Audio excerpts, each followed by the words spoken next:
একদিনে কেউ বদলাবে না, কথা বোঝেন নাই আপনি। কিন্তু কলিজায় ঢুকলে, দিলের আগ্রহ থাকলে, মালিকের দয়া হইলে মালিক হাজার খুনের আসামিকেও আল্লাহর ওলি বানায় দিতে পারে। আল্লাহ চাইলে অন্ধকারের মধ্যে, আল্লাহ তো ওয়াদা দিছে। আল্লাহ কেমন ওয়াদা দিছে? একটা কথা শুধু শুনে, কুল ইয়া ইবাদিয়াল্লাযীনা আসরাফু আলা আনফুসিহিম লা তাকনাতু মির রাহমাতিল্লাহ।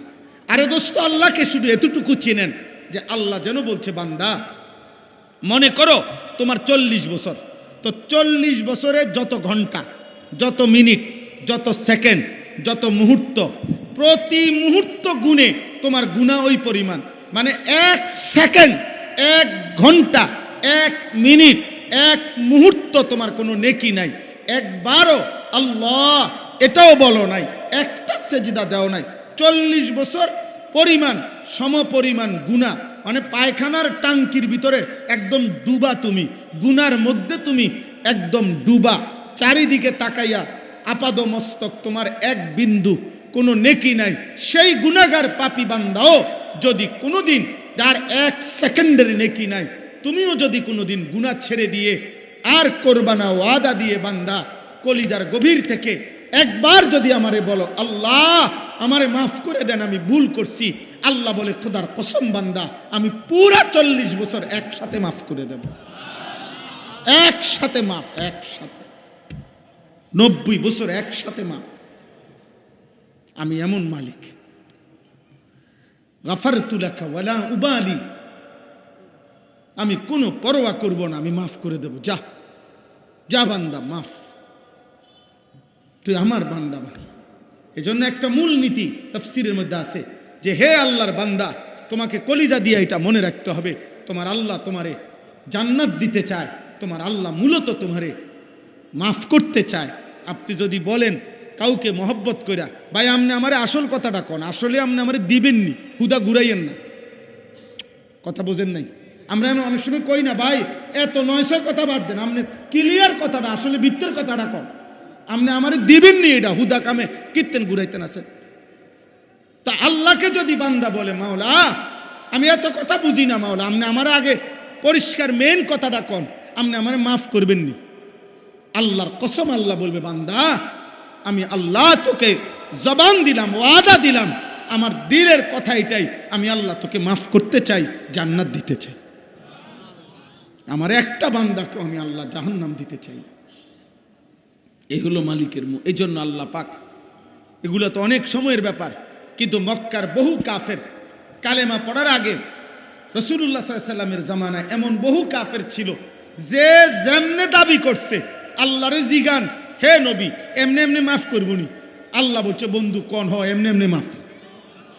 বলছে আমি আমি আমি 70 বছর এত গুনাহ করছি, তার কোনো হিসাব নাই, এত চুরি করছি, তার কোনো হিসাব নাই, এত খুন করছি, তার কোনো হিসাব নাই, এত জিনা করছি, তার কোনো হিসাব নাই।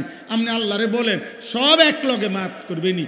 বলছে আল্লাহকে, আল্লাহ পাক বলছে, হ্যাঁ বন্ধু বলেন, আমি সব একসাথে মাফ করে দেব, তবুও আমার কাছে আয় বান্দা, আমি তোকে জান্নাত দিতে চাই, আমি তোকে মাফ করতে চাই বান্দা। হায় বন্ধু, হায় নওজোয়ান, এমন মালিক ছেড়ে দিলাম। কোথাকার কোন ফাসেক ফুজ্জার, মোবাইল, নারী, ছবি, অশ্লীল দৃশ্য, আয় চুল চেহারা বেঈমানের মতো, লেবাস পোশাক বেঈমানের মতো, আচরণ, চিন্তা, কল্পনা, হৃদয়ের স্বপ্ন, আকাঙ্ক্ষা সব বেঈমান মুশরিকদের অনুসরণ। অথচ খোদার কসম, ওই বেঈমান তোমারে চেনেও না, বেঈমান তোমার খবরও রাখে না, বেঈমান তুমি কোনোদিন বিপদগ্রস্ত হইলে একবারের জন্য তোমার দিকে ফিরেও তাকাবে না। যে তোমার জন্য কেঁদেছিলেন, তিনি 23 বছরে মদিনার রসুল, তোমার বন্ধু তোমার জন্য কেঁদেছেন। আজও তোমার জন্য প্রতিদিন, আপনাদের জন্য প্রতিদিন যারা কাঁদে, দোয়া করে, তো তারা হচ্ছে রাত্র গভীরে তাহাজ্জুদ নামাজ পড়ে। আল্লাহর যেসব প্রিয় বান্দা, তারা রাতের গভীরে অন্ধকারে তারা চোখের পানি ফেলে ফেলে বলে, আল্লাহ আমার জাতিকে মাফ করে দেন, আমার দেশবাসীকে মাফ করে দেন, আমার জনগণকে মাফ করে দেন।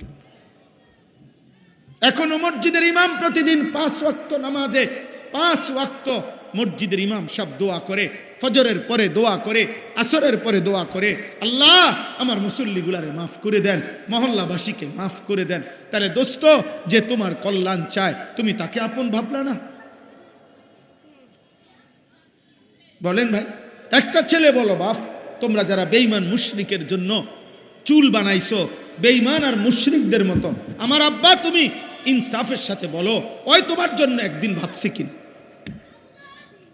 তোমরা যারা মোবাইলে নারী দেখো, উলঙ্গ ছবি দেখো, নর্তকী দেখো, জিনা ব্যভিচারের দৃশ্য দেখো, আমার আব্বা তুমি বলো বাপ, ওই নর্তকী তোমার জন্য জীবনে কোনোদিন ভালো কিছু কল্পনা করছে কিনা? হয়তো তোমার চিনে না। আস্তে আস্তে আস্তে, সাবধান, অন্যদের ডিস্টার্ব হবে একদম। তাইলে আমার ভাই তুমি বলো, ইনসাফ করো, দয়া করো নিজের উপরে মিয়া, দয়া করো নিজের উপরে। নিজেরে শেষ করবা কেন ভাই? আরে গুনাহ তো তোমারে শেষ করে দিবে। গুনাহ, নর্তকী, উলঙ্গ ছবি, নাটক, সিনেমা, সুদ, কিস্তি, হারাম, এই অবৈধ উপার্জন। আপনারা যারা অবৈধ রোজগার করেন, আপনারা যারা সুদ খান, আপনারা যারা কিস্তি নেন, আপনারা যারা লোন নেন, আপনারা যারা ওজনে কম দেন, আপনারা যারা দুর্নীতি করেন, আপনারা যারা চুরি করেন, আপনারা যারা ডাকাতি করেন, আপনারা যারা রাষ্ট্রের সম্পদ, মানুষের সম্পদ লুণ্ঠন করেন, এই হারামখোর, এই হারাম তোকে দুনিয়াও স্মৃতিতে রাখবে না, আখিরাতেও মালিক তোকে চিনবে না বেটা। কেউ না, কেউ না, ধোকা ধোকা। আপনি 30 বছর পরে কবর থেকে আইয়া সাইয়া যাইয়েন, মানুষ আপনার চিনিনি। কোন সিটার বাটপার, কোন সুদখোর ঘুষখোর, কোন হারামখোর নাফরমান, আপনি 30 বছর পরে কবরের থেকে আইয়া এন্দি আটটা যাইয়েন, সাইয়েন আপনার চিনিনি কেউ। ধোকা দুনিয়া, ধোকা। গুনার উপরে বিবি বাচ্চারা চালাইয়া গেছেন, ধোকা খাইছেন, ওরা আপনার মনে রাখতো না,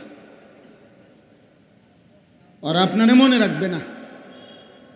আল্লাহই সত্য, ইসলামই সত্য, আল্লাহর বিধানই সত্য। ওখানেই আমার কামিয়াবি, সেজদার মধ্যেই কামিয়াবি, আল্লাহর গোলামির মধ্যেই কামিয়াবি, হালালের মধ্যেই কামিয়াবি। এখানেই সফলতা, এখানেই কামিয়াবি। অতএব এটা সাফ বক্তব্য। একটা মুসলমান, এখানে অনেক নওজোয়ান প্রিয় ভাই, দোস্ত আমার, নষ্ট হইবা না, চরিত্রহীন হইও না বাপ। উলঙ্গ ছবি দেখো না, নর্তকী দেখো না, নারী দেখো না, মোবাইলের নারীর পিছনে এমন সুন্দর জীবন নষ্ট করো না আব্বা। টেলিভিশনের ওই নর্তকী ধোকা, ও তোমার জন্য হাসে না, ও টাকার জন্য হাসে। ফেসবুকের নর্তকী তোমার জন্য সাজে নাই, টাকার জন্য সাজছে। রাস্তার বেহায়া নজর নারী, বেপর্দা নারী তোমার জন্য একা সাজে নাই। ওই বেডি যা পাউডার লাগাইছে, বেডির কথা হইল বুড়া হোক, জোয়ান হোক, 80 বছরের বুড়া হোক, 16 বছরের ফুলাইন হোক, যেই হোক, সবার জন্য দেখাইলাম যে ফারো চাও। নাহলে কি, নাহলে মহিলা লিখে রাখুক যে কমপক্ষে 30-এর উপরে ব্যক্তিদের জন্য দেখা নিষিদ্ধ, এমন, অথবা আইন করুক, কিও, তাইলে বুঝাই গেল বেহুদা। আমরা কিতাবে পড়ছি, যে মহিলা বেপর্দা, যে মহিলা বেপর্দা, খোদার কসম, যে মহিলা বেপর্দা পর পুরুষের সামনে নিজেকে প্রদর্শন করে বেড়ায়, সে ইচ্ছে করে নিজেকে, নিজের দাম কমায়া ফেললো, নিজেকেই নিজে পুরুষের সামনে পেশ করলো। যার ভাল লাগে চাইতে থাকো, কিন্তু যে নারী ইমানদার, যে নারী চরিত্রবান, যে নারী পর্দানসীন, যে নারী ইজ্জতের কদর বোঝে, যে নারী সতীত্বের কদর বোঝে, যে নারী পর্দার কদর বোঝে, যে নারী নিজেকে আড়াল করে রাখে, তো হাজার পুরুষ তাকে খুঁজে তালাশ করে সুনির্দিষ্ট পদ্ধতিতে বিবাহের প্রস্তাব দিয়ে অভিভাবকদেরকে রাজি করাইয়া এরপরে তারে ঘরে নিতে হয়। এবুডির কথা হলে আমনে আমরা টোহাইয়া বার করতে হইব, আমনে আমি ফতে ফতে আড়ি না।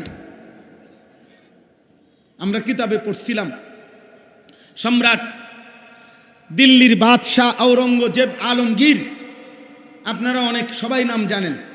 দিল্লির বাদশাহ ছিল পৃথিবী বিখ্যাত সম্রাট। এই আওরঙ্গজেব আলমগীরের একজন মেয়ে ছিল জেবুন্নেসা। এই মেয়ে খুব সুন্দর কবিতা লিখত, অনেক সুন্দর কবিতা লিখত আর কি।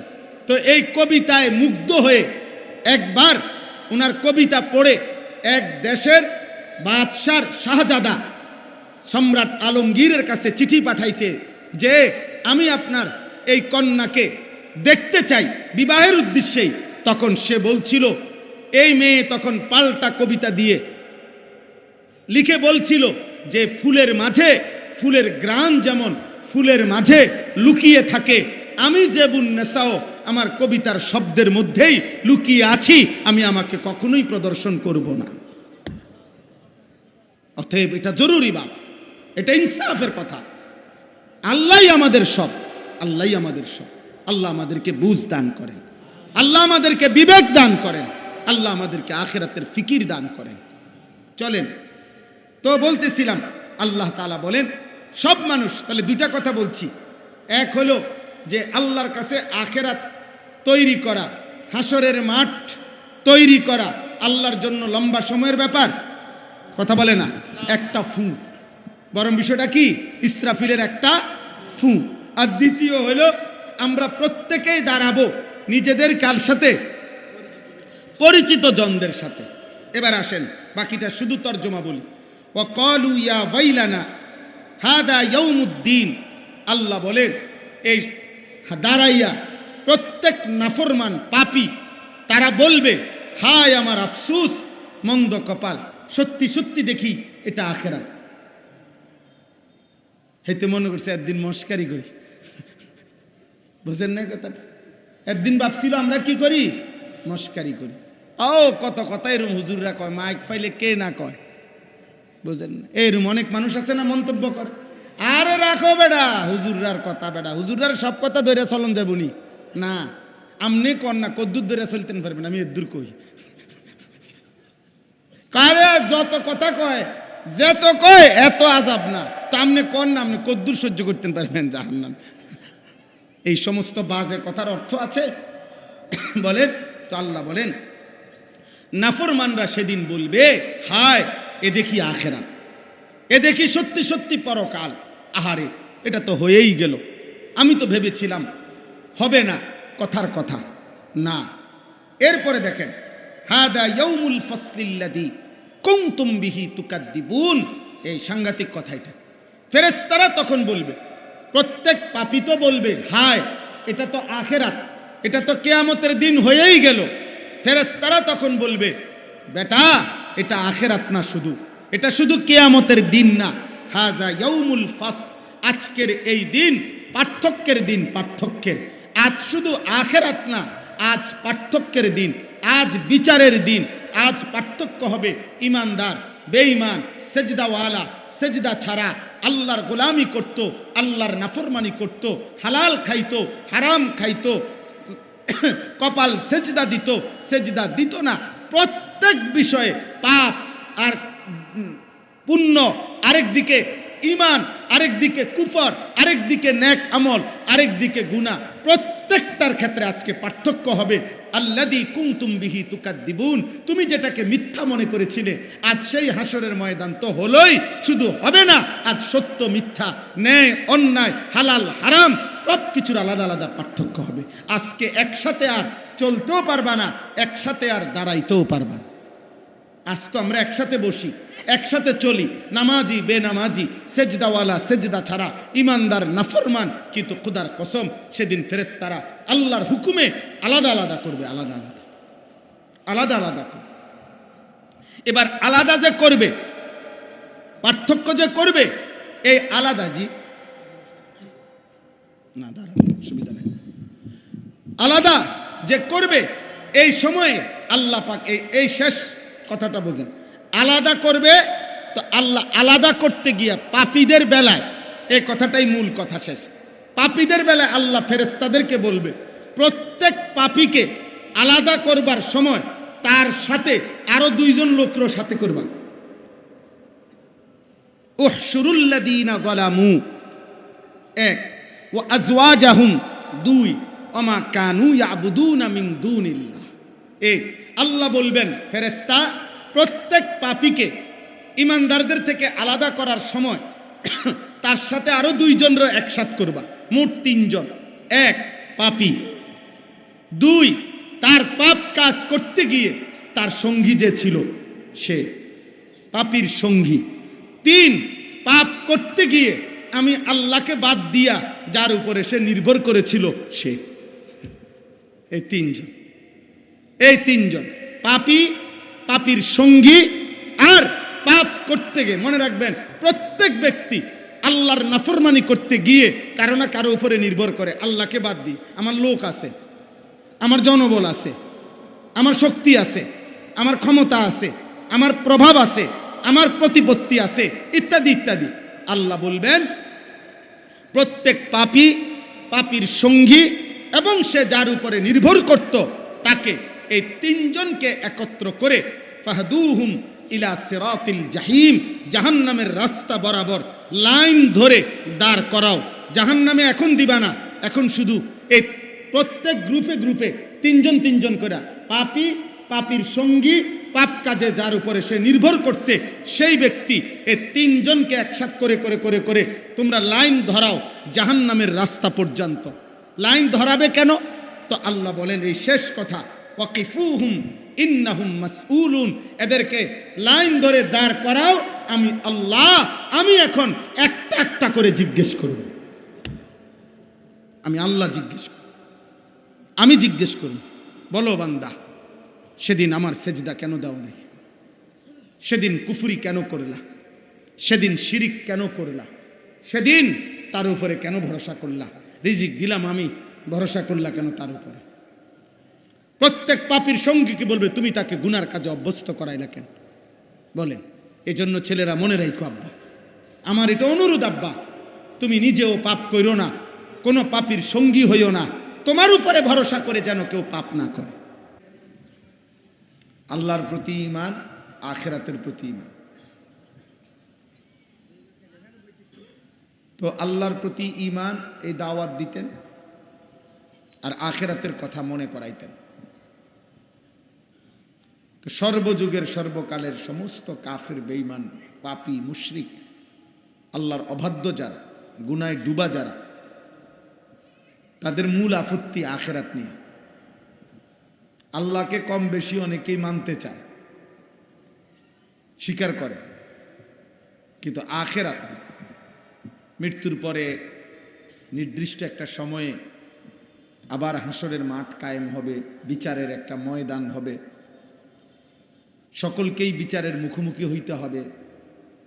আজকের এই দুনিয়ার সমস্ত যাবতীয় ভালো মন্দ কর্মকাণ্ডের প্রতিদান নিতে হবে এবং এর আলোকে শাস্তি কিংবা শান্তি মিলবে, জান্নাত কিংবা জাহান্নাম।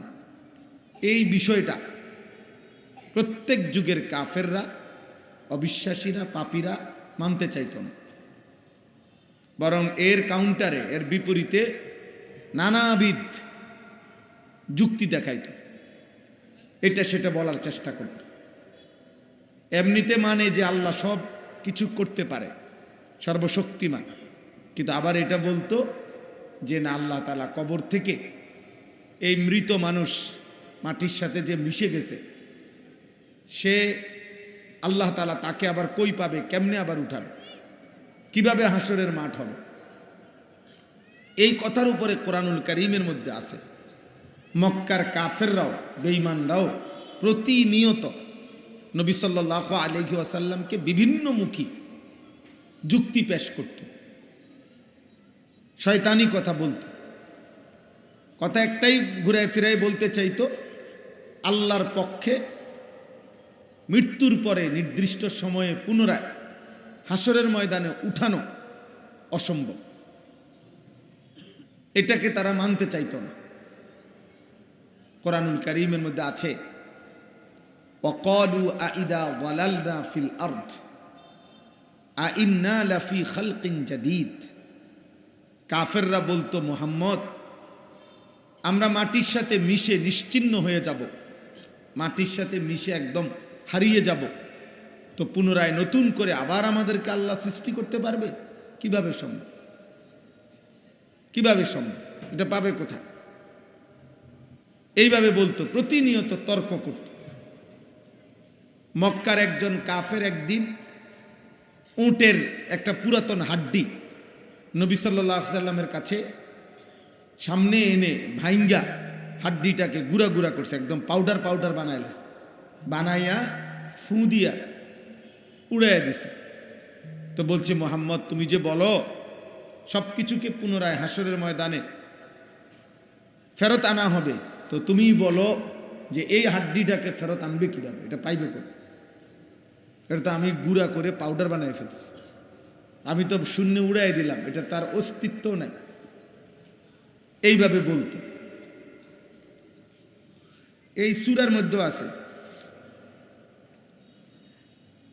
কাফের বেঈমান বলতো, আইদা মিতনা ওয়া কুন্না তুরাবান ওয়া ইযামান আ ইন্না লামাদিনুন, আমরা মরে যাব, একটা সময় মাটি এবং হাড্ডি একাকার হয়ে যাবে, মাটি হয়ে যাবে, আবার পুনরায় আমাদেরকে ফেরত আনা হবে, কিভাবে সম্ভব?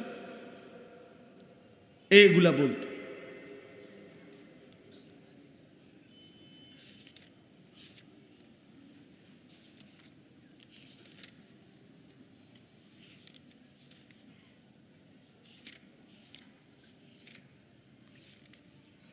এই শুনেন, এ আরো আছে, মক্কার কাফেররা বলতো, ফাকাল আল কাফিরুন হাদা শাইউন আজীব, মুহাম্মদ এটা বড় আশ্চর্য কথা। কোনটা? যে আইদা মিতনা ওয়া কুন্না তুরাবা, আরে আমরা তো মরেই যাব, আমরা তো মাটি হয়ে যাব, তো পুনরায় আবার আমাদেরকে ফেরত আনা হবে। যালিকা রাজউম বাঈদ, এটা অনেক দূরবর্তী অবাস্তব কথা, সামান্য অবাস্তব না, ভীষণ অবাস্তব, অনেক বেশি অবাস্তব, অনেক বেশি অযৌক্তিক, সামান্য অযৌক্তিক না। এই কোরআনুল কারীমের মধ্যে এরকম বহু জায়গায় আছে যে বেঈমানরা প্রতিনিয়ত আপত্তি উত্থাপন করত, আখিরাত, হাসরের মাঠ, পুনরুত্থান, কবর থেকে পুনরায় হাসরের মাঠে উঠানো, এটা অসম্ভব, অযৌক্তিক, অবাস্তব, এটা করতে পারবে না।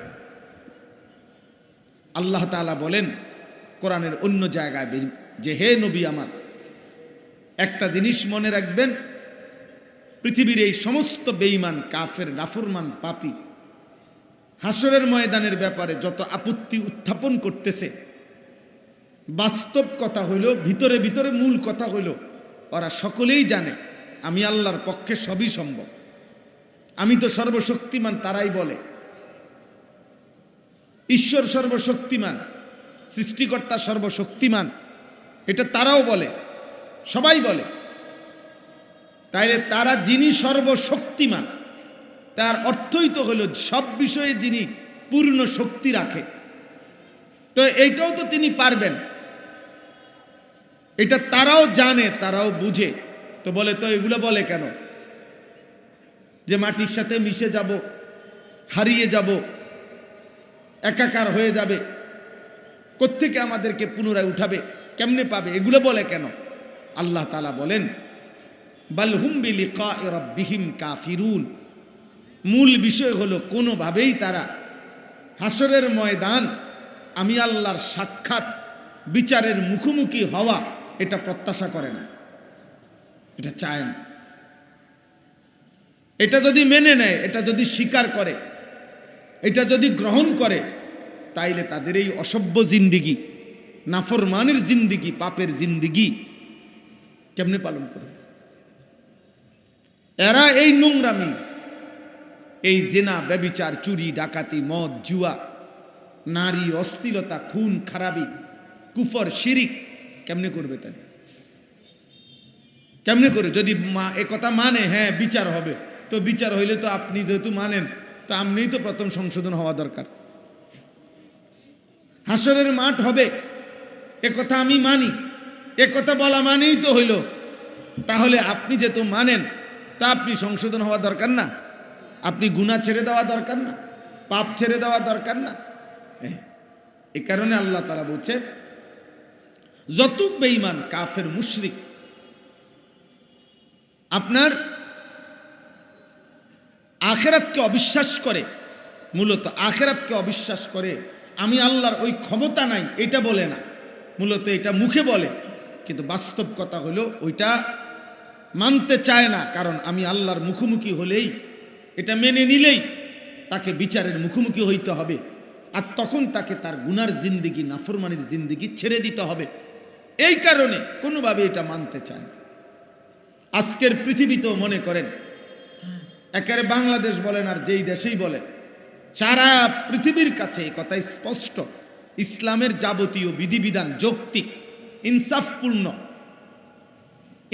ইসলামের যাবতীয় বিধান একটি সমাজ, মুখে মানুষ, ব্যক্তি বিশেষ যেই যায়, একটি সমাজ যেরকম পুত পবিত্র, উন্নত, সুন্দর, অন্যায়, অশ্লীলতা, বেহায়াপনা মুক্ত, নিরাপদ একটি সমাজ যারাই চায়, তার জন্য একমাত্র চূড়ান্ত, পরীক্ষিত, শ্রেষ্ঠ, নিরাপদ মাধ্যম ইসলামের অনুশাসন।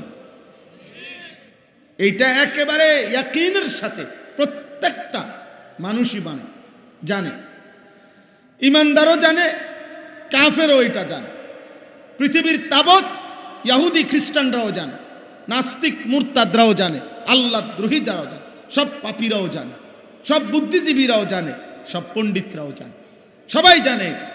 কিন্তু মূল বক্তব্য হইল কোনোভাবেই ইসলাম, ইসলামী অনুশাসন, ইসলামের হুকুম আহকাম, ইসলামের বিধিবিধান, ইসলামী শরিয়া, কোরআন সুন্নাহর অনুশাসন, এটা কোনোভাবেই বাস্তবায়ন হতে দিবে না। কারণ ওরা জানে এটা মেনে নিলেই, এটা বললেই তাদের অসভ্যতার যুগ যুগ ধরে চলমান এই দুনিয়া জীবন এটা বন্ধ হয়ে যাবে। এটাই বাস্তবতা, এটাই বাস্তবতা। আপনি গন্তব্য জানেন, আপনি সজাগ, আপনারা আমি উঠামু কেমনে? আপনি ইচ্ছা করে চোখ বন্ধ করে রাখছেন, আমি চিৎকার দিলেও তো আপনার ঘুম ভাঙবে না, কারণ আপনি তো ঘুমে না, আপনি তো সজাগ। সজাগ মানুষের উঠাইব কি বলে? সে তো ইচ্ছা করে চোখ বন্ধ করে রাখছে। মূল বিষয়টা তো এটা, যার কারণে আপনারাও দেখছেন, শুনতেছেন, চতুর্দিকে একটি নির্বাচনকে সামনে রেখে সবার বক্তব্যের মূল টেনশন, বিভিন্ন জনের কাছে বিভিন্ন জনের জিজ্ঞাসা কেবল একটাই, ইসলামী শাসন কায়েম করবেন কিনা, ইসলামী শরিয়া কায়েম করবেন কিনা, মাথা ব্যথা শুধু এটা নিয়ে। এইটা যদি বলেন যে না এখানে এগুলো নিয়ে টেনশন করুন লাগতো না, হ্যাঁ তাহলে আগান। শুধু শুধু এটা কইতে পারতেন না, এটার থেকে যদি ঘুরতেন পারেন, অন্য কিছু কইয়া জোড়াতালি দিতেন পারেন, তাহলে সমস্যা নাই, সমস্যা নেই। সমস্যা শুধু একটাই, আল্লাহর বিধান, রাসূলুল্লাহ সাল্লাল্লাহু আলাইহি সাল্লামের বিধান, এটা শতভাগ মানবেন, এ কথা বলতে পারতেন না। এজন্য পৃথিবীর এটা একটা চিরন্তন বাস্তবতা। কোন পাপী, কোন দুশ্মন, কোন দুনিয়ালুবী, কোন নাফরমান, আল্লাহর অবাধ্য শতভাগ ইসলামকে মেনে নিতে চায় না। এই কারণ মেনে নিতে চায় না। রাসূলুল্লাহ সাল্লাল্লাহু আলাইহি ওয়াসাল্লামের জামানায় সম্ভ্রান্ত নারী চুরি করছে, উচ্চ বংশীয় নারী, নবীজি সাল্লাল্লাহু আলাইহি সাল্লাম হাত কাটার বিধান দিছে। অনেক লোক দিয়া রাসূলুল্লাহ সাল্লাল্লাহু আলাইহি সাল্লামের কাছে সুপারিশ করছে, বিশেষ করে নবীজির খুব প্রিয় আদরের উসামা ইবনে যায়েদ রাদিয়াল্লাহু তাআলা আনহুকে দিয়েও সুপারিশ করাইছে যে উচ্চ বংশীয় সম্ভ্রান্ত নারী চুরির এই অপরাধ, তার ব্যাপারে মার্জনা করা যায় কিনা। তখন আল্লাহর নবী সাল্লাল্লাহু আলাইহি ওয়াসাল্লাম স্পষ্ট ভাষায় বলছিলেন, ওয়াল্লাহি লাউ আন্না ফাতিমাতা বিনতে মুহাম্মদ সারাকাত লাকাতাতু ইয়াদাহা, আল্লাহর কসম, যদি মুহাম্মদের কন্যা ফাতেমা চুরি করে, আমি মুহাম্মদ নিজে তার হাত কাটব। তাহলে এই যে বিষয়টা, অথচ আইন, মনে রাখেন, যেই কোনো রাষ্ট্রের কিছু না কিছু আইন তো আছেই, আইন তো আছেই, কিন্তু ওরা বুঝে বাকি সব আইনে ফাঁক ফোকর আছে, কিন্তু আল্লাহর বিধান, কোরআন সুন্নাহর আইনের মধ্যে কোনো ফাঁক ফুক নেই, সব স্পষ্ট, সব পরিষ্কার, সব পরিষ্কার। এই জন্য আপনি এই টেনশন করবেন কেন? ইসলামী শরিয়া, ইসলামী আইন। আরে ভাই, অপরাধী ছাড়া কোন নিরপরাধ ব্যক্তির উপরে ইসলামের বিধান, শরীয়তের কোনো আইন কার্যকর করা হবে না। এটা নতুন করে বলার কি? ইসলামী শরীয়তের প্রত্যেকটা বিধানের শর্ত, শারায়েত, নিয়মাবলী, সকল সাক্ষ্য প্রমাণ সবকিছুই তো শতভাগ স্পষ্ট। আপনি এটা বিচার বিশ্লেষণ করে না আপনি এটা বাইর করতে পারেন যে এই আইনটা গ্রহণ করলে এটার মধ্যে এই ফাঁক থাইকা যায়, এই দুর্বলতা, আইনের এই দুর্বলতাটা থেকে যায়। এমন তো নাই, এমন তো কিচ্ছু নাই। রাসূলুল্লাহ সাল্লাল্লাহু আলাইহি ওয়াসাল্লাম বলেছেন, সকালের যেই সূর্যটা আকাশে পূর্ণ উঠে আলো ছড়ায়, এমন একটি আলোকিত সূর্যের প্রখর আলোকিত দিন, যেই আলোকিত সূর্যের সামনে কোনো বৃষ্টি নাই, মেঘ নাই, কোনো দাগ নাই, কোনো আড়াল নাই, কোনো কুয়াশা নাই, কোনো কালো চিহ্ন নাই, একদম ফকফকা ধবধবে আলোকিত দিন। এরকম একটি দিন যেমন আমি রাসূল 23 বছরে তোমাদেরকে ইসলাম নামে যে দিন দিলাম, সেটা এরকম দিনের উপরেই রেখে গেলাম, যেখানে কোনো দাগ নাই, স্পট নাই, সেখানে কোনো কালিমা নাই, যেখানে কোনো বিন্দু বিসর্গ, সন্দেহ, সংশয়, যার্রা পরিমাণ কোনো রকম কিছু নাই। লাইলুহা কানাহারিহা, রাত দিন বরাবর, সকাল সন্ধ্যা বরাবর, ঘর বাহির বরাবর, দেশ রাষ্ট্র বরাবর আল্লাহর বিধান, রাসূলুল্লাহ সাল্লাল্লাহু আলাইহি সাল্লামের বিধান, শরীয়তের অনুশাসন, ইসলামের দিক নির্দেশনা সবখানে সমান। এক গ্লাস পানি খাবে কিভাবে, এই ব্যাপারে ইসলামের বক্তব্য স্পষ্ট। একটি রাষ্ট্র কিভাবে পরিচালনা করবে, এই ব্যাপারেও ইসলামের বক্তব্য স্পষ্ট।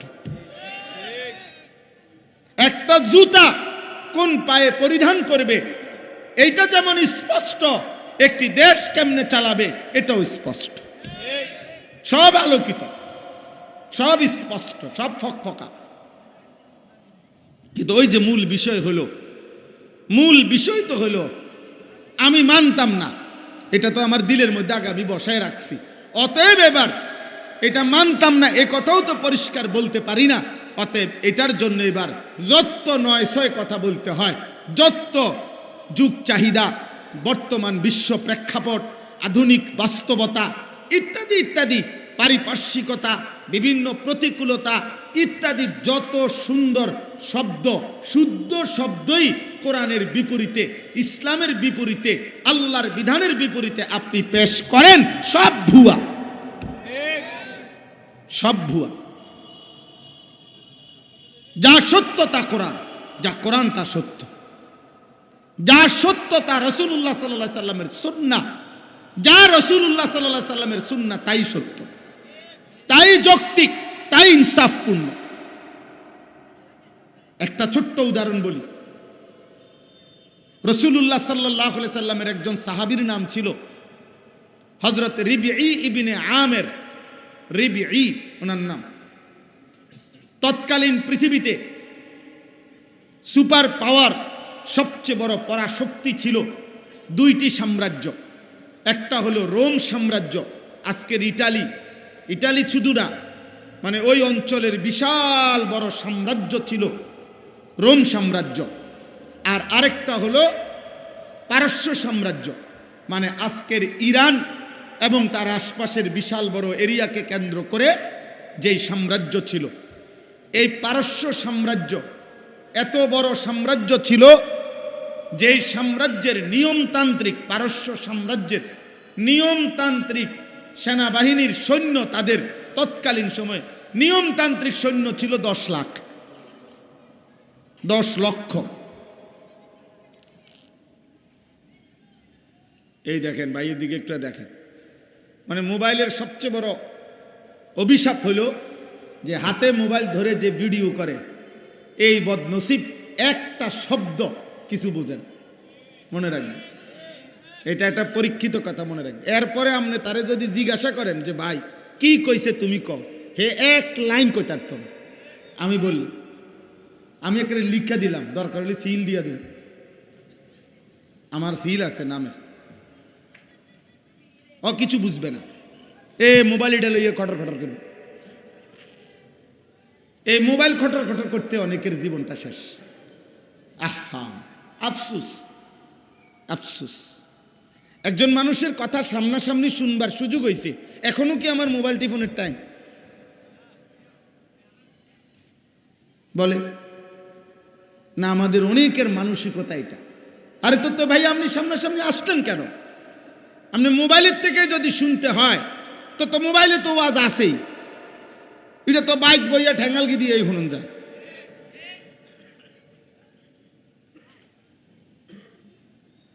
আশ্চর্য বুঝ আমাদের। এই দুঃখের কথাটা আমি অনেককেই বুঝাইতারি না, কোনোভাবেই বুঝতে চায়। যেমনি হোক, যত কৌশল করে হোক একটা ছবি উড়াই। জীবনের সফলতা এটা। হুজুরের সাথে একটা ছবি উড়াইছে, মাটির তলে দিয়া হোক, চাঁদের দেশে গিয়া হোক, যেমনি হোক একটা ছবি উঠাই তারছে। আমার দুনিয়া আখেরাত কবরের আজাব, আমার 14 গোষ্ঠীর বংশের আজাব মাপ। যেখানে ফিরতে আইবে এনে তো ছবি দেখাইবে, যে আশরাফি হুজুরের লগে ছবি, ফেরেস্তা কবি ইন্নালিল্লাহ, তাই তো আপনার ফেটন যেত না। আপনার ছবি যেহেতু আশরাফি হুজুরের লগে, আপনার কেমনে ফিটব? আল্লাহ আমাদেরকে বুঝ দান করে। তো প্রিয় ভাই বাবা, আমার বক্তব্য আমি লম্বা করছি না, মূল বুঝাইতে চাচ্ছি প্রথম যে সর্বকালে সর্বযুগে, আমি শুধু এই এখনকার কোনো প্রেক্ষাপট নিয়ে বলতেছি না, শুধু এটাকেই জন্য না, কোনো কাউন্টার দিতে ওরা কাউরে। আমি রাজনীতির মানুষ না, আমার কোনো মার্কা নাই, মনোমার্কার প্রচারণাও করি না, কিন্তু আমি বলার উদ্দেশ্য এই কথাটা বুঝানো যে একজন মুমিন, তো ওই সাহাবী রিবঈ ইবনে আমের 10 লক্ষ কাফেরের সৈন্যের মোকাবেলায় ওনারা যখন মুসলিম বাহিনী মাত্র 30,000 যুদ্ধ করতে গেছিলেন হযরত ওমর রাদিয়াল্লাহু তাআলা আনহুর জামানায়, তখন পারস্যের সেনাপতি রুস্তম, এই পৃথিবীর ইতিহাসের একজন ঐতিহাসিক বড় সেনাপতির নাম মহাবীর রুস্তম কয়। এই রুস্তম বাস্তবিক পক্ষে ছিলেন, এই পারস্যের সেনাপতির নামই ছিল বড় রুস্তম। সে জিজ্ঞাসা করছিল তখন যে মুসলমানদের পক্ষ হয়ে জিজ্ঞাসা তাদের পক্ষে, যে তোমরা বলো আমাদের এই বিশাল বড় পারস্য সাম্রাজ্যের মোকাবেলায় তোমরা একটি অখ্যাত এলাকা, কোথাকার আরবের একটি উপদ্বীপ, মক্কা ভূমি অথবা ইয়াসরিব ভূমি, তোমরা সেখান থেকে একটি নিয়মতান্ত্রিক কোনো সাম্রাজ্যও না, একটা বিশাল বড় কোনো হুকুমত না, তোমরা আমাদের বিরুদ্ধে যুদ্ধ করতে যে আসলা, কেন আসছো? আসলে আমগো না আইসো কি লাগা কও? কারণ ওই আন্দাজ করছে যে 30,000 লোক নিয়া 10 লক্ষ সেনাবাহিনীর মোকাবেলায় যারা যুদ্ধ করছে, এগো আসলে মানসিক ভারসাম্য ঠিক আছে কিনা, এটাও তো দেখার বিষয়। যুদ্ধ তো পরে, আগে আইসে কি লাগে কথাটা তো বোঝন দরকার। বুঝেন নাই কথাটা? এই জন্য রুস্তম জিজ্ঞেস করছে, তোমরা এসেছো কেন আমাদের এই পারস্য সাম্রাজ্য? এই তখন ভাই পৃথিবীর ইতিহাসে সোনালী অক্ষরে এই কথাটা লেখা আছে। হযরত রিবঈ ইবনে আমের, তিনি ছিলেন ওই যুদ্ধের সাহাবাদের মধ্যে সবচেয়ে খাটো, চেহারায় তিনি ছিলেন খাটো সাহাবী। ওনার তরবারি, কিতাবে আছে ওনার তরবারি যেটা ওনার কোমরে ছিল, এটা ওনার চাইতে লম্বা, তরবারির সাইজ ওনার চাইতে লম্বা ছিল। উনি খাটো, নাহিফাল জিস, শরীরটা একদম কৃষ্ণ, মানে দুর্বল আর হ্যাংলা পাতলা, দেখতে বোঝা যাইতেছে এমনি বেটা বাতাসের লগে উড়ে যাবে, এরকম ব্যক্তি। এই তিনি সেনাপতি আগায় দিছে, তুমি উত্তর দাও, যাও তুমি বলো মহাবীর রুস্তমের সামনে আমরা মুসলমান কেন আসছি? তিনি তখন বলছেন, ইন্নাল্লাহা ইবতাআসানা বিল হক, একটি সত্য সঠিক দিন নিয়ে মহান আল্লাহ আমাদেরকে পাঠিয়েছেন। এক, কেন পাঠাইছেন, কেন আসছি? লিনুখরিজা মান শাআ মিন ইবাদাতিল ইবাদ ইলা ইবাদাতি রাব্বিল ইবাদ। বলছে 3টা উদ্দেশ্যে আসছি রুস্তম, আমরা তোমাদের রাজত্বে 1 নম্বরে আমরা এসেছি যে আল্লাহর ইচ্ছায়, আল্লাহর ফয়সালায় বেঁচে থাকার অধিকারও আল্লাহর হাতে, নিরাপত্তার অধিকারও আল্লাহর হাতে, শুধুই আল্লাহর হাতে। তিনি দিলে বাধা দিবার কেউ নাই, তিনি না দিলে দেওয়ার কেউ নাই। আল্লাহুম্মা লা মানিআ লিমা আ'তাইতা ওয়া লা মু'তিয়া লিমা মানা'তা। এজন্য দোস্ত আমার, কোনোভাবেই এক জাররা পৃথিবীতে 12 তারিখের পরেও পৃথিবী থাকবে, চাঁদ উঠবে, সূর্য উঠবে, সব চলবে পৃথিবীতে, কিন্তু কোনোভাবেই একজন মুমিন জাররা পরিমাণও ঈমান ক্ষতিগ্রস্ত হয়, আখিরাত ক্ষতিগ্রস্ত হয়, এমন বিশ্বাস, এমন চিন্তা, এমন চেতনা মুসলিম পরিচয়ধারী কোনো ব্যক্তি লালন করা যাবে না। বলেন ইনশাআল্লাহ। এখন আসেন এই আয়াতের কথা। এই আয়াতের বক্তব্যের মধ্যে হইল আল্লাহ তাআলা এখানে একটা প্রথম উদাহরণ দিয়ে বলছেন যে কাফের, বেঈমান, নাফরমান তারা বলে হাসরের মাঠ আল্লাহ কেমনে করবে, এত মানুষ, এত বিস্তীর্ণ বিচারের ময়দান কিভাবে হবে, কিভাবে সম্ভব? তো আল্লাহ তাআলা প্রথম একদম সামান্য কথা দিয়া আল্লাহ প্রথম উদাহরণ দিয়ে বলছে, দেখো বান্দা, কার ব্যাপারে জিজ্ঞাসা করছো? আমি আল্লাহ, আমি এই কায়নাতের সৃষ্টিকর্তা, আমি পারবো কিনা হাসরের মাঠ কায়েম করতে, বিচারের ময়দান কায়েম করতে? তুমি আমার ব্যাপারে সন্দেহ করছো, তুমি আমার ব্যাপারে জিজ্ঞাসা করছো, তুমি কারে জিগাইতেছো যে পারবেন কিনা? ব্যাপারটা বলছো কাকে? তোমার একটুর আন্দাজও নাই। কোরআনুল কারীমের মধ্যে আছে ওমা কাদারুল্লাহ হাক্কা কাদরি। হায় বান্দা, তোমরা তো আল্লাহকে আন্দাজই করতে পারো না। তোমাদের মালিক কত বড় তোমরা তো এটা বুঝতেই পারো না, বুঝতেই পারো না। আন্দাজি কর, অহুয়া আলা কুল্লি শাইইন কাদির মানে কি তুমি তো বুঝোই নাই, তুমি তো আন্দাজি করতে পারো নাই আল্লাহ কত বড়, আর আল্লাহর শক্তি কত বড়, আল্লাহর সৃষ্টি কত বড়, আল্লাহ তাআলার ক্ষমতা কত বড়, আন্দাজি তো করতে পারো না। এই জন্য আল্লাহ পাক রব্বুল আলামিন এখানে বলতেছেন যে শোনো বান্দা, ওই হাসরের ময়দানটা কায়েম করা, এটা করতে আমার 6 দিন 9 দিন, 6 মাস 9 মাস, 6 বছর 9 বছর লাগবে এমন না, বিরাট কোনো প্রস্তুতি লাগবে এমন না, অনেক ফাইলিং করতে হবে, অনেক ফিলার উড়াইতে হবে, অনেক বড় সামিয়ানা টাঙ্গাইতে হবে, এমন কিচ্ছু না।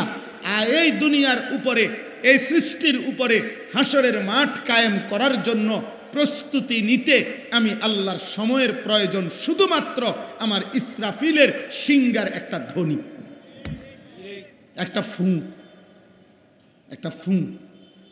এই কথাটাই প্রথম বলছে, ফা ইন্নামা হিয়া জাজরাতুন ওয়াহিদা। আল্লাহ তাআলা বলেন আখিরাত কি? তো আল্লাহ তাআলা বলেন ফা ইন্নামা হিয়া জাজরাতুন ওয়াহিদা। সব কিছু কবরের নিচেই থাকবে, মাটির নিচেই থাকবে। ইসরাফিল প্রথম ফু দিলে সব কিছু ভেঙে পড়বে, আর আল্লাহর সমস্ত সৃষ্টি মাটির নিচে চলে যাবে। মানুষ, গরু, জিন, সমস্ত জীব জন্তু, কীট পতঙ্গ, আসবাবপত্র, এক কথায় মাটির উপরে এখন যা আছে প্রথম ফু দিলে সব নিচে চলে যাবে। সব কিছু কাঁপতে কাঁপতে গোটা আসমান ও জমিন ধ্বংস হয়ে নিচে চলে যাবে। অতঃপর আল্লাহ বলেন, আমি আল্লাহ যখনই হাসরের ময়দান কায়েম করতে চাইব, ইসরাফিল আরেকটা বিকট ফু দিবে, সিঙ্গার একটা বিকট আওয়াজ বের হবে। এক আওয়াজেই তৎক্ষণাৎ মাটির নিচের সমস্ত মানুষ দাঁড়িয়ে একে অপরের দিকে তাকাইতে থাকবে, একজন আরেকজনকে তৎক্ষণাৎ চিনে ফেলবে। ফাইদা হুম ইয়ানজুরুন, শুধু ফু দিবে আর মাটির নিচের সব মানুষ দাঁড়িয়ে যাবে আর একজন আরেকজনের দিকে দেখতে থাকবে, দেখতে থাকবে। এখানে দুই কথা। এক কথা হইল এই জমিনই হাসরের মাঠ, আমাদের এই জমিনটাই হাসরের ময়দান। হাসরের ময়দান শুধু আল্লাহ তাআলা হাসরের ময়দানের জন্য ওয়াইদাল আরদু মুদ্দাত, প্রয়োজন পরিমাণ জমিন লম্বা করবেন, প্রশস্ত করবেন, যেটুকু মালিকের দরকার। এজন্য এটাই হাসরের ময়দান। এই গোটা পৃথিবীর এই জমিন এটাই হাসরের মাঠ। এটাকে শুধু আল্লাহ তাআলা লম্বা করবেন, এটাকে আল্লাহ তাআলা বিস্তার করবেন। এটা কোরআনুল কারীমের আয়াত। ওয়া ইদাল আরদু মুদ্দাত, জমিনকে লম্বা করা হবে হাসরের মাঠের জন্য। এক কথা। 2 নম্বর কথা হলো, আমাদের প্রত্যেকেই এটা মনে রাখতে হবে, আমরা হাসরের মাঠে আমাদের প্রত্যেকের পরিচিত ব্যক্তিদের সাথেই আমরা দাঁড়াবো। এটা খুব মনে রাখতে হবে। যার যার চলাফেরা উঠা বসা যাদের সাথে ছিল, আপনি যেই মহল্লায় চলতেন ফিরতেন, আপনি যেই মানুষদের সাথে উঠা বসা করতেন, খোদার কসম আপনি হাসরের ময়দানও এদের সাথেই দাঁড়াবেন। আমনেরে আমারে চীনের মানুষের লগে দাঁড় করাইতো না, আপনারে আমারে জাপানের মানুষের লগে দাঁড় করাইতো না। ফাইদা হুম ইয়ানজুরুন, একে অপরকে দেখতে থাকবে, চিনতে থাকবে, দেখবে, আরে তুমি, আরে আপনি। এইভাবে কোরআন শরীফে আছে, হাসরের ময়দানে বান্দার আমলনামা যখন ডান হাতে দেওয়া হবে, সাথে সাথে সে একটা চিৎকার দিয়া এই উপস্থিত তার পরিচিত সব লোকদেরকে দেখায় বলবে, হা উমুকরাউ কিতাবিয়া, দেখো আমার আমলনামা পড়ো, দেখো আমার নাম জান্নাতীদের কাতারে উঠছে। দেখো দেখো, ইকরাউ কিতাবিয়া। আপনজন, ওই ছেলে, এই চালাকি করো না আব্বা, ভাইয়া চালাকি করো না, দোস্ত দুষ্টামি করো না, তুমি মোবাইল ঘুরাইতেছো কেন, কেন ভিডিও করছো? আবার হেদিকে সাহেব মনে হচ্ছে বুঝছি না। আমি তো বুঝছি ভাই, এটা আমার সাংঘাতিক বদ অভ্যাস, আমারই বদ অভ্যাস। ধরেন আমি নিষেধ করার পরে যে মোবাইল উঠায়, আমি যেন অটোমেটিক আল্লাহর কুদরতে এটা দেখি। অন্য অনেক কিছু দেখি না, কিন্তু এটা দেখি আমি। আমার কথা হলো মনোযোগ চাই, মনোযোগ হলে বরকত হয়। একদিনে কেউ বদলাবে না, কথা বোঝেন নাই আপনি। কিন্তু কলিজায় ঢুকলে, দিলের আগ্রহ থাকলে, মালিকের দয়া হইলে মালিক 1000 খুনের আসামিকেও আল্লাহর ওলি বানাই দিতে পারে। আল্লাহ চাইলে অন্ধকারের মধ্যে, আল্লাহ তো ওয়াদা দিছে। আল্লাহ কেমন ওয়াদা দিছে? একটা কথা শুধু শুনে, কুল ইয়া ইবাদিয়াল্লাযীনা আসরাফু আলা আনফুসিহিম লা তাকনাতু মির রাহমাতিল্লাহ। আরে দোস্ত, আল্লাহকে শুধু এতটুকু চেনেন যে আল্লাহ যেন বলছে, বান্দা মনে করো তোমার 40 বছর, তো 40 বছরে যত ঘন্টা, যত মিনিট, যত সেকেন্ড, যত মুহূর্ত, প্রতি মুহূর্ত গুণে তোমার গুনাহ ওই পরিমাণ। মানে 1 সেকেন্ড, 1 ঘন্টা, 1 মিনিট, 1 মুহূর্ত তোমার কোনো নেকি নাই। একবারও আল্লাহ এটাও বলো নাই, একটা সেজদা দাও নাই। 40 বছর পরিমাণ, সমপরিমাণ গুনাহ। মানে পায়খানার টাঙ্কির ভিতরে একদম ডুবা তুমি, গুনার মধ্যে তুমি একদম ডুবা, চারিদিকে তাকাইয়া আপাদ মস্তক, তোমার 1 বিন্দু কোনো নেকি নাই। সেই গুনাহগার পাপী বান্দাও যদি কোনোদিন, যার 1 সেকেন্ডের নেকি নাই, তুমিও যদি কোনোদিন গুনাহ ছেড়ে দিয়ে আর করবা না, ওয়াদা দিয়ে বান্দা কলিজার গভীর থেকে একবার যদি আমারে বলো, আল্লাহ আমারে মাফ করে দেন, আমি ভুল করছি, আল্লাহ বলে, খোদার কসম বান্দা, আমি পুরা 40 বছর একসাথে মাফ করে দেব। একসাথে মাফ, একসাথে 90 বছর একসাথে মাফ। আমি এমন মালিক। গাফারতু লাকা ওয়ালা উবালি, আমি কোনো পরোয়া করব না, আমি মাফ করে দেব। যা যা বান্দা, মাফ, তুই আমার বান্দা। এই জন্য একটা মূল নীতি তাফসীরের মধ্যে আছে যে, হে আল্লাহর বান্দা, তোমাকে কলিজা দিয়ে এটা মনে রাখতে হবে, তোমার আল্লাহ তোমারে জান্নাত দিতে চায়, তোমার আল্লাহ মূলত তোমারে মাফ করতে চায়। আপনি যদি বলেন কাউকে মহব্বত কইরা, ভাই আপনি আমারে আসল কথাটা কোন, আসলে আপনি আমারে দিবেননি, হুদা ঘুরাইয়েন না, কথা বোঝেন নাই। আমরা অনেক সময় কই না, ভাই এত 900 কথা বাদ দেন, আপনি ক্লিয়ার কথাটা, আসলে ভিতরের কথাটা কন, আপনি আমারে দিবেননি, এটা হুদা কামে কীর্তেন ঘুরাইতেন আছেন। তা আল্লাহকে যদি বান্দা বলে, মাওলা আমি এত কথা বুঝি না, মাওলা আপনি আমার আগে পরিষ্কার মেন কথাটা কন, আপনি আমারে মাফ করবেননি, আল্লাহর কসম আল্লাহ বলবে, বান্দা আমি আল্লাহ তোকে জবান দিলাম, ওয়াদা দিলাম, আমার দিলের কথা এটাই, আমি আল্লাহ তোকে মাফ করতে চাই, জান্নাত দিতে চাই। আমার একটা বান্দাকে আমি আল্লাহ জাহান্নাম দিতে চাই। এই হলো মালিকের মুখ। এই জন্য আল্লাহ পাক, এগুলো তো অনেক সময়ের ব্যাপার, কিন্তু মক্কার বহু কাফের কালেমা পড়ার আগে রাসূলুল্লাহ সাল্লাল্লাহু আলাইহি ওয়াসাল্লামের জামানায় এমন বহু কাফের ছিল যে যেমনে দাবি করছে আল্লাহরে জিগান, হে নবী এমনি এমনি মাফ করবনি। আল্লাহ বলছে বন্ধু কোন হয় এমনি এমনি মাফ। বলছে আমি আমি আমি 70 বছর এত গুনাহ করছি তার কোনো হিসাব নাই, এত চুরি করছি তার কোনো হিসাব নাই, এত খুন করছি তার কোনো হিসাব নাই, এত জিনা করছি তার কোনো হিসাব নাই। আপনি আল্লাহরে বলেন সব এক লগে মাফ করবেনি। বলছে আল্লাহকে, আল্লাহ পাক বলছে হ্যাঁ বন্ধু বলেন আমি সব একসাথে মাফ করে দেব। তবুও আমার কাছে আয় বান্দা, আমি তোকে জান্নাত দিতে চাই, আমি তোকে মাফ করতে চাই বান্দা। হায় বন্ধু, হায় নওজোয়ান, এমন মালিক ছেড়ে দিলাম।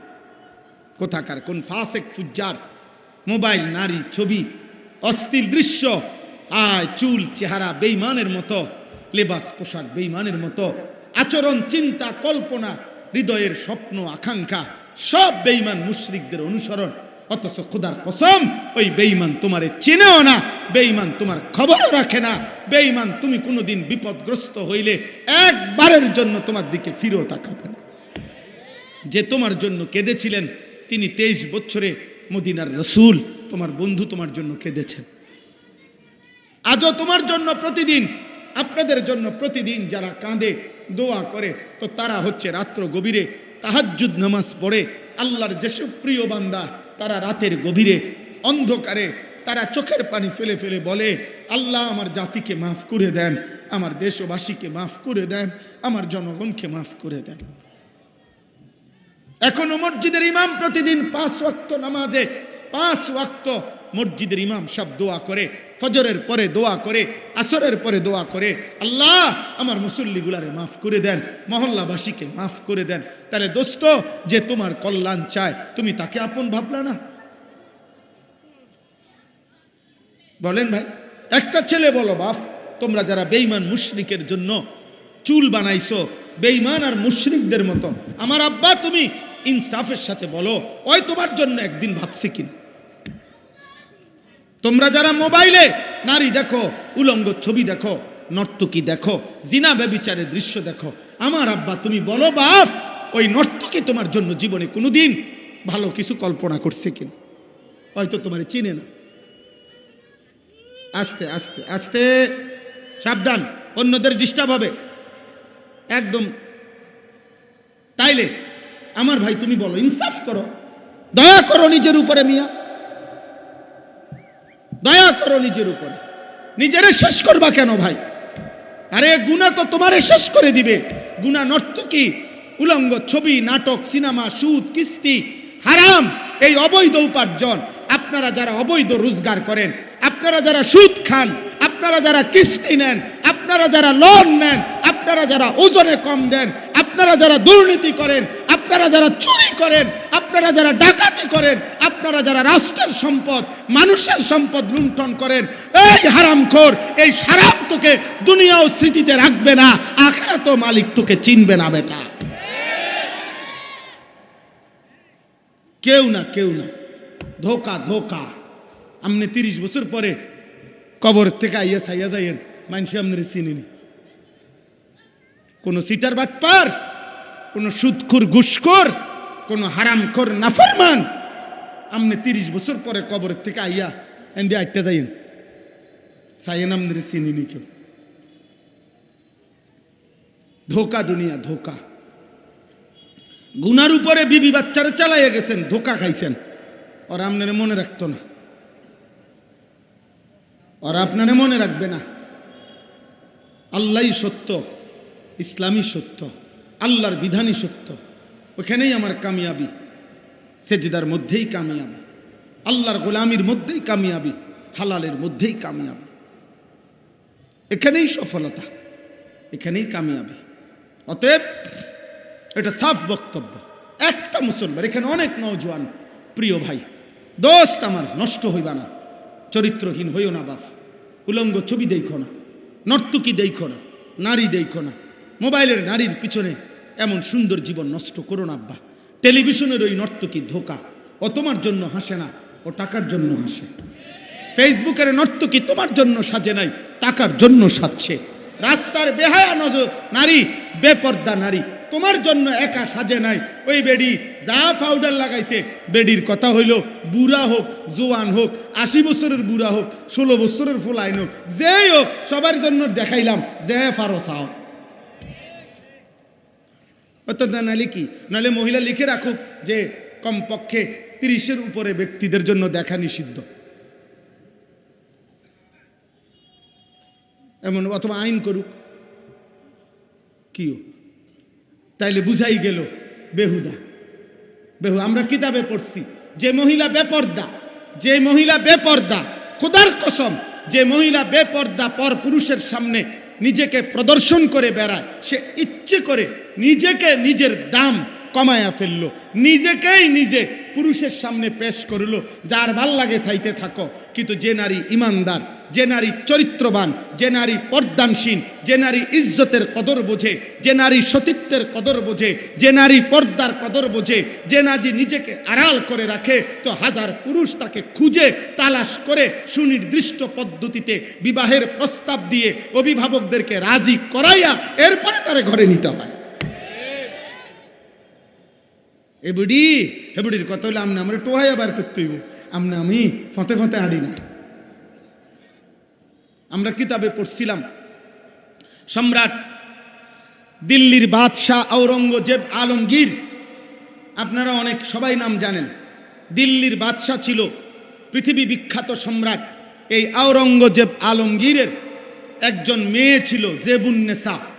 এই মেয়ে খুব সুন্দর কবিতা লিখত, অনেক সুন্দর কবিতা লিখত আর কি। তো এই কবিতায় মুগ্ধ হয়ে একবার ওনার কবিতা পড়ে এক দেশের বাদশার শাহজাদা সম্রাট আলমগীরের কাছে চিঠি পাঠাইছে যে আমি আপনার এই কন্যাকে দেখতে চাই বিবাহের উদ্দেশ্যেই। তখন সে বলছিল, এই মেয়ে তখন পাল্টা কবিতা দিয়ে লিখে বলছিল যে ফুলের মাঝে, ফুলের গ্রান যেমন ফুলের মাঝে লুকিয়ে থাকে, আমি জেবুন্নেসাও আমার কবিতার শব্দের মধ্যেই লুকিয়ে আছি, আমি আমাকে কখনোই প্রদর্শন করব না। অতএব এটা জরুরি বাপ, এটা ইনসাফের কথা। আল্লাহই আমাদের সব, আল্লাহই আমাদের সব। আল্লাহ আমাদেরকে বুঝ দান করেন, আল্লাহ আমাদেরকে বিবেক দান করেন, আল্লাহ আমাদেরকে আখিরাতের ফিকির দান করেন। চলেন তো বলতেছিলাম, আল্লাহ তাআলা বলেন সব মানুষ, তাহলে দুইটা কথা বলছি। এক হলো যে আল্লাহর কাছে আখিরাত তৈরি করা, হাসরের মাঠ তৈরি করা আল্লাহর জন্য লম্বা সময়ের ব্যাপার, কথা বলে না, একটা ফু। বরং বিষয়টা কি, ইসরাফিলের একটা ফু। আর দ্বিতীয় হলো আমরা প্রত্যেকেই দাঁড়াবো নিজেদের কার সাথে, পরিচিত জনদের সাথে। এবার আসেন বাকিটা শুধু তর্জমা বলি।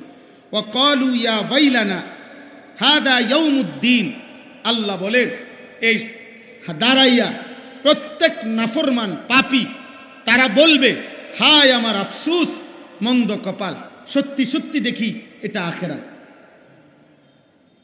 হইতে মনে করছে একদিন মস্কারি করি, বুঝেন না কথাটা? একদিন ভাবছিল আমরা কি করি, মস্কারি করি। ও কত কথা এরম হুজুররা কয়, মাইক ফাইলে কে না কয়, বুঝেন না? এরম অনেক মানুষ আছে না মন্তব্য করে, আরে রাখো বেড়া হুজুররার কথা, বেড়া হুজুররার সব কথা ধরে চলন যাবনি না, আমনে কন না কদ্দুর ধরে চলতেন পারবেন, আমি এদ্দুর কই। কারে যত কথা কয়, যেত কয় এত আজাব না, তা আমনে কন না, আপনি কদ্দুর সহ্য করতেন পারবেন জাহান্নাম। এই সমস্ত বাজে কথার অর্থ আছে বলেন তো? আল্লাহ বলেন নাফরমানরা সেদিন বলবে, হায় এ দেখি আখেরাত, এ দেখি সত্যি সত্যি পরকাল। আহারে এটা তো হয়েই গেল, আমি তো ভেবেছিলাম হবে না, কথার কথা না। এরপরে দেখেন, হাদা ইয়াউমুল ফাসলিল্লাযী কুনতুম বিহি তুকাদ্দিবুন, এই সাংঘাতিক কথা। এটা ফেরেশতারা তখন বলবে, প্রত্যেক পাপী তো বলবে, হায় এটা তো আখেরাত, এটা তো কিয়ামতের দিন হয়েই গেল।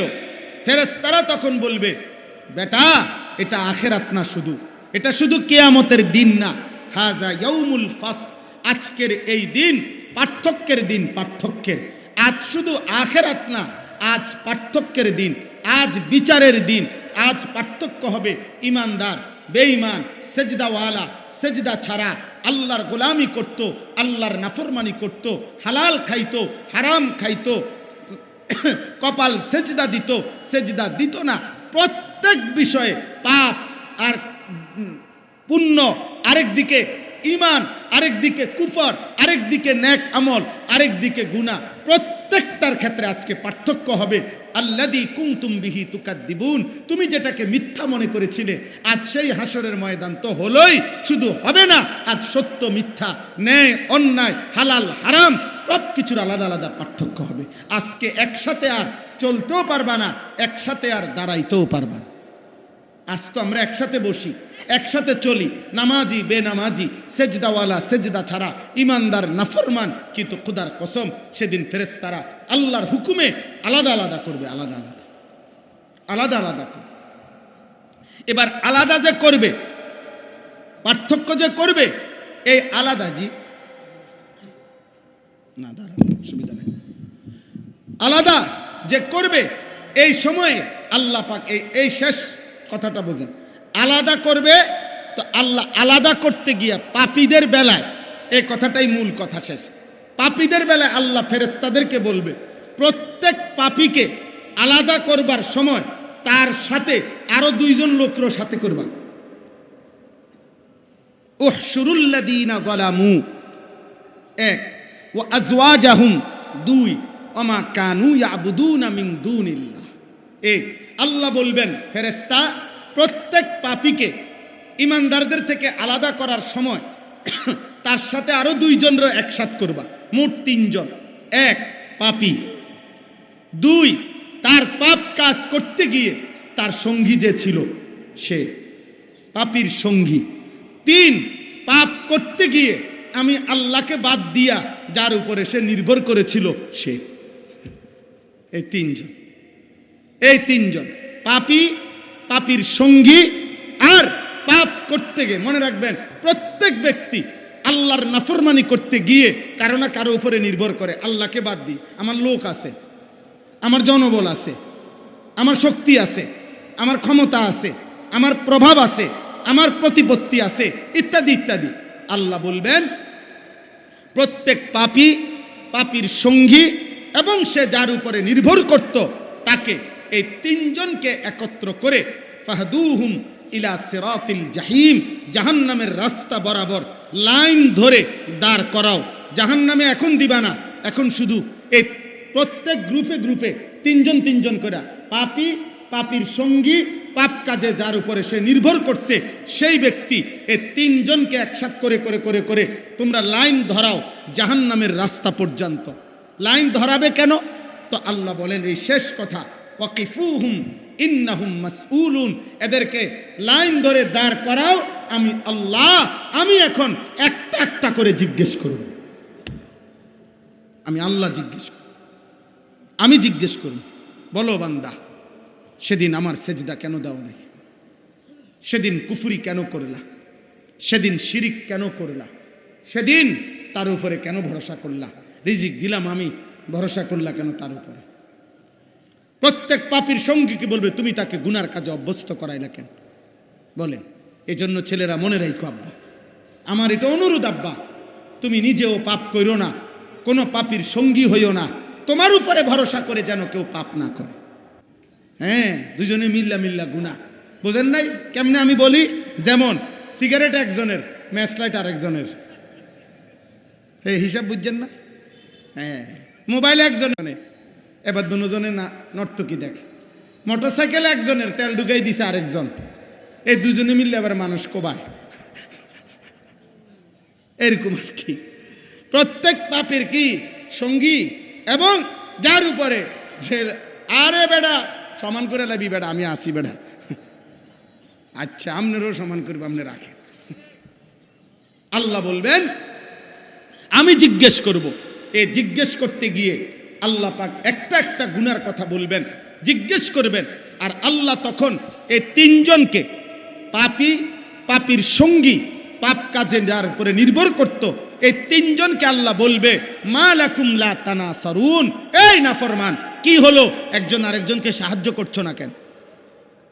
সেদিন না তুমি বলছিলা যে আমি তোমার পাশে আছি? দুনিয়াতে না বলছিলা আমি তোমার সঙ্গী? গুনার কাজের সময় তাকে উৎসাহ দিছিলা, নাফরমানির সময় তাকে উৎসাহ দিছিলা, হত্যা, খুন, সন্ত্রাস, চাঁদাবাজি, রাহাজানির সময় তারে না তুমি সমর্থন দিছিলা? এখন কথা কও না কা? এখন সাহায্য করছো না কেন? মা লাকুম লা তানাসারুন। আল্লাহ শেষ কথা বলে, বাল হুমুল ইয়াউমা মুস্তাসলিমুন। হ্যাঁ, হে আমার বান্দা শোনো, সেদিন হাসরের ময়দানে পাপীর সঙ্গী এবং পাপ কাজের নির্ভর করত যাকে, তিনজনই আমি আল্লাহর সামনে মাথাটা নুয়েই পড়ে থাকবে। অর্থাৎ আজ আর কারোই কোনো হিম্মত নাই, না নেতার কোনো হিম্মত, না কর্মীর কোনো হিম্মত, না অনুগতের কোনো হিম্মত, না নির্ভরকারীর কোনো হিম্মত, কারো কোনো হিম্মত থাকবে না মহান আল্লাহর সামনে কথা বলার। অতএব আমার শেষ ওসিয়ত এটা, আজকের এই মুবারক মাহফিলে এটা আমি আপনাদের এই মসজিদে জুমার নামাজ পড়াই আল্লাহর দয়ায়। তো অতএব আমরা আপনাদেরই, কাজেই সবার কাছে আমার বিনীত অনুরোধ, এই তিনটা কথা আপনি আমি মনে রাখবেন আমার এই বক্তব্য থেকে। এক, আমি পাপ করব না, বলেন ইনশাআল্লাহ। দুই, আমি পাপীর সঙ্গী হব না। তিন, আমার উপরে নির্ভর করে যেন কেউ পাপ করতে না পারে, আমি এমন নির্ভরশীল, আমার উপরে নির্ভর এরকম আমি কারোর জন্য হব না, বলেন ইনশাআল্লাহ। রাসূলুল্লাহ সাল্লাল্লাহু আলাইহি সাল্লাম বলছে, যেমন একটা উদাহরণ, নবীজি বলছে লাআনাল্লাহু আকিলার রিবা ওয়া মুকিলাহু ওয়া শাহিদাহু ওয়া কাতিবাহু। আল্লাহর নবী বলছে, যে সুদ খায় তার উপরে আল্লাহর লানত, যে সুদ দেয় তার উপরে আল্লাহর লানত, যে সুদের কথা লিখে দেয় তার উপরে আল্লাহর লানত, যে সুদের সাক্ষী হয় আল্লাহর নবী বলছে তার উপরেও আল্লাহর লানত, লানত, লানত। তাহলে নবীজি কি বললেন? সুদ খায় লানত, সুদ দেয় লানত, লিখে দেয় লানত, সুদের সাক্ষী হয় লানত। তাইলে আমি পাপ করব না, পাপের সঙ্গী হব না, আমার উপরে নির্ভর করেও যেন পাপ কেউ না করতে পারে, আমি ইনশাআল্লাহ এতে আমরা সচেষ্ট থাকব, সজাগ থাকব। আল্লাহ আজকের এই মুবারক মাহফিল কবুল করেন, বলেন আমিন, বলেন আমিন। কিশোর ভাই, যুবক ভাই, তোমাদের কাছে অনুরোধ, 5 ওয়াক্ত নামাজ পড়ো, ফজরের নামাজ জামাতে পড়ো, জীবনটা সুন্দর করো। নারী, ছবি, অস্থির দৃশ্য, মোবাইলের আসক্তি, মদ, জুয়ার আড্ডা, এই জঘন্য জীবন থেকে ফিরে আসো আব্বা। রমজানকে টার্গেট করে নিজের জীবন পরিবর্তনের জন্য চেষ্টা করো। আল্লাহ তৌফিক দান করেন, কবুল করেন। জওয়ান, বুড়া, নারী, পুরুষ সকলকে আল্লাহ আমাকেও ঈমান আমলের এক পবিত্র জান্নাতি জিন্দেগি দান করেন, আমিন। এই মাদ্রাসা আল্লাহ তাআলা কবুল করেন, মাদ্রাসার জরুরত আল্লাহ পূরণ করে দেন। আল্লাহ তাআলা মাদ্রাসা মসজিদের বাকি কাজ আল্লাহ সহজ করে দেন, আমিন। সুবহানাল্লাহি ওয়া বিহামদিহি, সুবহানাকাল্লাহুম্মা ওয়া বিহামদিকা আশহাদু